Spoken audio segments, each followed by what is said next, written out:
For as long as anyone could remember, Clearwater's woods had harbored secrets. Stories of an abandoned swimming facility, the locals called it the Submersion, were whispered around campfires, passed down through generations. It was said to be a place of eerie laughter, shadowy figures, and something far darker lurking beneath the surface. Most dismissed it as folklore, but a few brave or foolish souls couldn't resist testing their courage against its chilling reputation. What they found there, however, wasn't just an abandoned pool. It was something alive, something waiting. Tonight, we follow two friends, Josh and Mark, as they enter the Submersion to uncover the truth. What begins as a harmless exploration quickly spirals into a nightmare they'll never escape. If, that is, they escape at all. The abandoned pool. The rumors had circulated for decades. Hidden deep within the overgrown woods at the edge of Clearwater, there was said to be an abandoned swimming facility, a place the locals called the Submersion. It was no ordinary derelict building, the stories warned. People spoke of strange noises emanating from the forest, faint splashes, distorted laughter, and on windless nights, the smell of chlorine drifting through the air. Teenagers dared each other to find it, but few ever returned with stories. Those who did seemed different, quieter. The last documented visit was in 2003, when two teenagers disappeared entirely, leaving their bikes behind. Josh Knight, an up-and-coming documentary filmmaker, was intrigued. Urban legends were his bread and butter, and the Submersion was his white whale. With a camera in hand and a will to uncover the truth, he convinced his childhood friend Mark to join him on an overnight investigation. They set out on a frigid December night, the frost crunching beneath their boots. Guided by vague directions from locals and an old topographic map, they eventually spotted it, a hulking structure hidden beneath layers of ivy and decay. The pool complex seemed to exhale as they approached, the air growing colder and heavier. The faded sign above the entrance read, "Clearwater Public Pool. Established. 1978, though the letters were barely legible." "Looks cozy," Mark joked, his voice cracking as he tried to mask his unease. Josh gave a nervous laugh and pushed the door open. Inside, the stench of mildew and chlorine hit them like a wave. The tiles lining the entrance were cracked and discolored, graffiti scrawled over the walls in angry streaks of red and black. The faint drip of water echoed through the empty halls, though the source was unclear.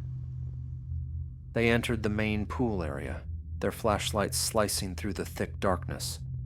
The Olympic-sized pool sat empty, its depths coated in a thin layer of grime. Strangely, water stains lined the tiles as if the pool had been drained only recently.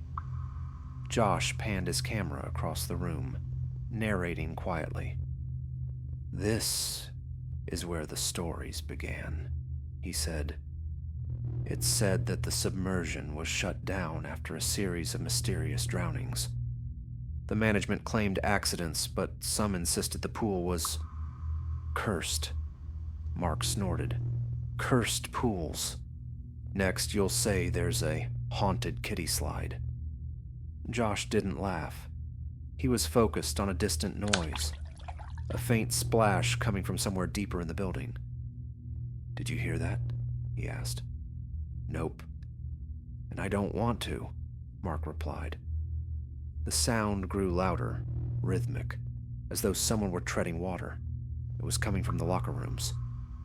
Against Mark's protests, Josh led the way. The locker rooms were a labyrinth of rusted lockers and shattered tiles. The air felt suffocating, thick with moisture. At the end of the hallway, they found the showers. Water dripped steadily from a single nozzle, forming a small puddle on the floor. Josh approached, the camera steady in his hands. "Why is there running water?" he muttered. "This place has been abandoned for decades." Mark stayed by the doorway, shivering. "Maybe it's a busted pipe. Can we go now?" Josh didn't answer. He turned the faucet, but no water came out. The drip stopped entirely, leaving an eerie silence in its place. Then faintly, he heard it. A child's laughter echoing from the pool area. Both men froze. "Did you hear that?" Josh asked. "Yeah," Mark whispered, his face pale. They ran back to the pool. The laughter grew louder, though the room was empty. Then Josh's flashlight caught something in the pool's depths, a child standing at the center. Her white dress soaked and clinging to her frail frame. She didn't move, didn't speak, just stared at them with eyes that seemed too dark, too empty. "Hey, are you okay?" Josh called out. The girl tilted her head, and for a moment, Josh thought she might speak. Instead, she stepped backward and disappeared, sinking into the solid tile as if it were water. Mark grabbed Josh's arm, dragging him toward the exit. "We're leaving. Now." But before they reached the door, the laughter turned to splashing. Violent, chaotic splashing. Figures began to emerge from the walls, the drains, and the dark corners of the room. Children, waterlogged and bloated, their twisted limbs glistening in the flashlight's beam. They moved unnaturally, their smiles too wide, their voices overlapping in a cacophony of drowned screams. Josh dropped the camera as one of the figures lunged toward him, its hand cold and clammy against his wrist. Mark screamed, yanking him free, and they bolted into the forest. By the time they reached their car, they were soaked to the bone, though neither could explain why. Weeks later, hikers found his abandoned car at the forest's edge. The footage from the camera, somehow intact, was leaked online. It showed the horrifying events in excruciating detail, but the final frame was the most chilling. A close-up of Josh's face, staring blankly into the lens, his eyes black and lifeless. The video ended with the sound of laughter, faint and echoing, as though from underwater.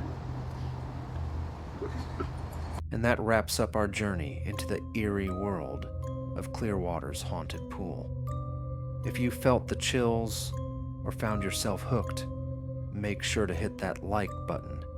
It really helps us out. And don't forget to subscribe for more spine-tingling stories and urban legends every week. Stay safe out there, and remember, some places are abandoned for a reason. See you in the next one, if you dare.